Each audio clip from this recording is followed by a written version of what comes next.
తెలంగాణ ప్రభుత్వం వ్యవసాయ సంక్షేమానికి అభివృద్ధికి ఎక్కువ ప్రాధాన్యత ఇస్తోందని వ్యవసాయ కమిషన్ చైర్మన్ పోచారం శ్రీనివాస్ రెడ్డి అన్నారు.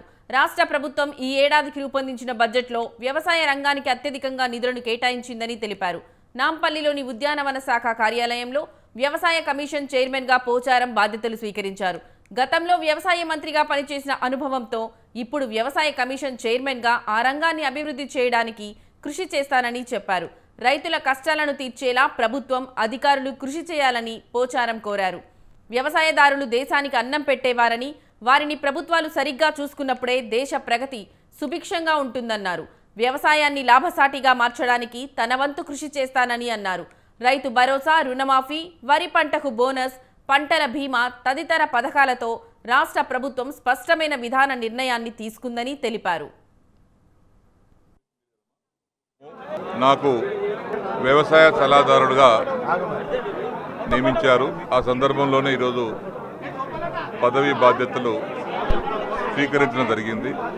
వ్యవసాయ సలహాదారుడు యొక్క ఉద్దేశం, నేను ఇదివరకు వ్యవసాయ శాఖ మంత్రిగా పనిచేసే దాన్ని పురస్కరించుకొని స్వయాన రైతును కాబట్టి రైతు సంక్షేమం గురించి, రైతు క్షేమం గురించి నాకు కొంత అనుభవం ఉంది కాబట్టి రైతు యొక్క భవిష్యత్తును ఏ విధంగా మార్చాలి, ఇప్పుడు చేస్తున్నటువంటి రాష్ట్ర ప్రభుత్వం చేస్తున్నటువంటి చర్యలకు తోడుగా ముఖ్యమంత్రి గారు రేవంత్ రెడ్డి గారు ముఖ్యమంత్రి అయిన తర్వాత కూడా చేపడుతున్నటువంటి అనేక కార్యక్రమాలు ఉన్నాయి. ముఖ్యమంత్రి గారి సూచన మేరకు, వ్యవసాయ శాఖ మంత్రి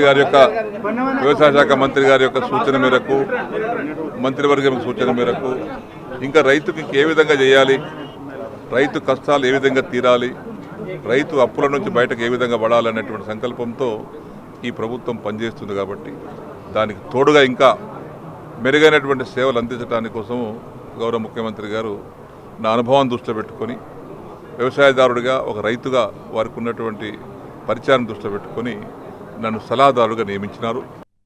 రైతు అప్పుల నుంచి బయటకు ఏ విధంగా పడాలనేటువంటి సంకల్పంతో ఈ ప్రభుత్వం పనిచేస్తుంది. కాబట్టి దానికి తోడుగా ఇంకా మెరుగైనటువంటి సేవలు అందించడానికి కోసము గౌరవ ముఖ్యమంత్రి గారు నా అనుభవాన్ని దృష్టిలో పెట్టుకొని నన్ను సలహాదారుగా నియమించినారు.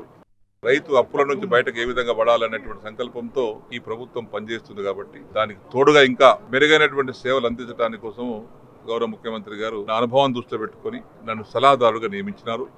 రైతు అప్పుల నుంచి బయటకు ఏ విధంగా పడాలనేటువంటి సంకల్పంతో ఈ ప్రభుత్వం పనిచేస్తుంది. కాబట్టి దానికి తోడుగా ఇంకా మెరుగైనటువంటి సేవలు అందించడానికి కోసము గౌరవ ముఖ్యమంత్రి గారు నా అనుభవాన్ని దృష్టిలో పెట్టుకొని నన్ను సలహాదారుగా నియమించారు.